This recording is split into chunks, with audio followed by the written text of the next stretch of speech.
जाएंगे। सबसे पहले 3 बजे होने वाली बैठक टली और उसके बाद 6 बजे होने वाली बैठक भी टल गई, यानी कि एक के बाद एक जो बैठक रखी जा रही थी उसमें काफी फेरबदल हुआ। पहले समय 3 बजे रहा, उसको टाल दिया गया, फिर समय 6 बजे निर्धारित किया गया, उस बैठक को भी टाल दिया गया। उसके बाद सुक्खू समर्थकों ने जबरदस्त नारेबाजी की, ये भी एक तस्वीर हिमाचल में देखने को मिली। फिर पर्यवेक्षकों की गाड़ी रोकने की भी कोशिश की गई। समर्थकों ने सुक्खू को कंधे पर उठाकर बैठक में पहुंचाया।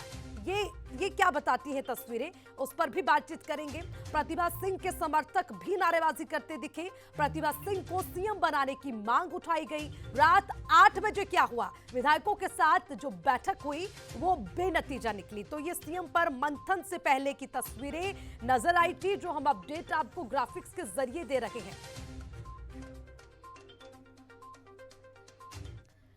तो वहीं विधायक दल की बैठक में क्या हुआ उस पर भी एक बार नजर डालते हैं। बैठक में किसी चेहरे पर सहमति नहीं बन सकी, बेनतीजा रही बैठक और सभी विधायकों ने सिंगल लाइन प्रस्ताव पारित किया।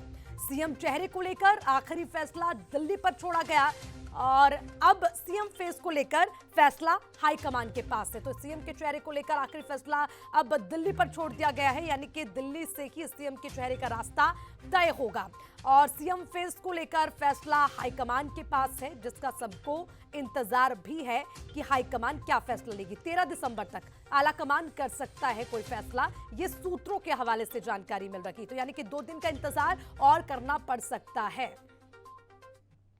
तो वही सीएम चेहरे पर अब दिल्ली में क्या होगा वो भी आपको बताते हैं। पर्यवेक्षक और प्रभारी दिल्ली लौटेंगे, हाईकमान को स्थिति से अवगत करवाया जाएगा, यानी कि जो पर्यवेक्षक ऑब्जर्वर हिमाचल पहुंचे थे वहां बैठक में क्या रहा उसको लेकर तमाम जानकारी दिल्ली लौटने पर हाईकमान को दी जाएगी और उसके बाद आलाकमान एक एक पहलू को विस्तार से समझाएंगे। उसके बाद हाई सीएम चेहरे पर नफा नुकसान को भी भांपा जाएगा, गुटबाजी ना हो इसका पूरा ख्याल रखा जाएगा और फिर सीएम चेहरा घोषित कर दिया जाएगा, जिसके लिए थोड़ा वक्त और लग सकता है, जिस तरह की तस्वीरें सामने आ रही हैं। हालांकि तमाम राज्यों की बात करें, गुटबाजी को लेकर पहले से ही कांग्रेस चर्चा में रही है। अब ये एक तस्वीर हिमाचल प्रदेश में भी देखने को मिल रही है। कौन होगा सीएम चेहरा, इसे लेकर अभी मंथन का दौर जारी है। जाहिर तौर पर सीएम की कुर्सी तो एक ही है, लेकिन दावेदार कई हैं। हमारी इस रिपोर्ट के जरिए समझिए कि वो कौन कौन से चेहरे हैं जो सीएम की रेस में खुद को बनाए हुए हैं। देखिए रिपोर्ट। देवभूमि में राज बदला, रिवाज नहीं। पहाड़ से मिली कांग्रेस को संजीवनी। अब सीएम चेहरे को लेकर मंथन। किसे मिलेगी देवभूमि की कमान? सीएम की कुर्सी एक, चेहरे अनेक। देवभूमि की जनता ने जो फैसला सुनाया है उसे महज एक रिवाज के तौर पर देखें या फिर इसके पीछे की कहानी कुछ और है। लेकिन इस सब से पहले ये जानना जरूरी हो जाता है कि चाहे वजह जो भी रही हो, पहाड़ की जनता ने अपने वोट से ये साबित कर दिया कि हिमाचल में कांग्रेस के सिक्के की खनक धीमी नहीं पड़ी है। तमाम चुनौतियों के बावजूद 68 सीटों वाले इस प्रदेश में 40 सीटें जीतकर कांग्रेस ने स्पष्ट बहुमत के साथ सत्ता में वापसी कर ली है। लेकिन कांग्रेस के लिए चुनौती यहीं खत्म नहीं होती। अब सवाल उठता है कि देवभूमि की कमान किसे सौंपी जाए, क्योंकि पहले और अब की कांग्रेस में बड़ा फर्क है। इससे पहले जब भी कांग्रेस को जनादेश मिलता था, वीरभद्र सिंह एक अकेले ऐसे चेहरे होते थे जिनके लिए सीएम की कुर्सी तय होती थी। लेकिन अब हिमाचल कांग्रेस में बहुत कुछ बदल चुका है और इस कुर्सी की रेस में कई चेहरे खुद को देखते हैं, जिसमें सबसे पहला नाम दिवंगत वीरभद्र सिंह की पत्नी प्रतिभा सिंह का है। उनके बेटे विक्रमादित्य सिंह, मुकेश अग्निहोत्री, सुखविंदर सिंह सुक्खू जैसे पुराने और बड़े नेताओं के नाम शामिल हैं। अब आला कमान के सामने चुनौती इन तमाम नामों में से किसी एक नाम को फाइनल करने की है। यहाँ पे जब बैठक शुरू हुई तो हमारी प्रदेश अध्यक्ष ने स्वागत किया विधायकों का और प्रस्ताव को पेश किया मुकेश अग्निहोत्री जी ने, और उसका समर्थन जो है सेकंड किया उसको सुखविंदर सिंह सुक्खू जी ने। और इस तरह से सारे विधायकों ने हाथ उठाकर सर्वसम्मति से पार्टी हाईकमान को अधिकृत किया है कि वो जिसको भी चाहे नेता वो चुन सकते हैं। हालांकि आलाकमान के लिए भी ये चुनाव आसान नहीं रहने वाला।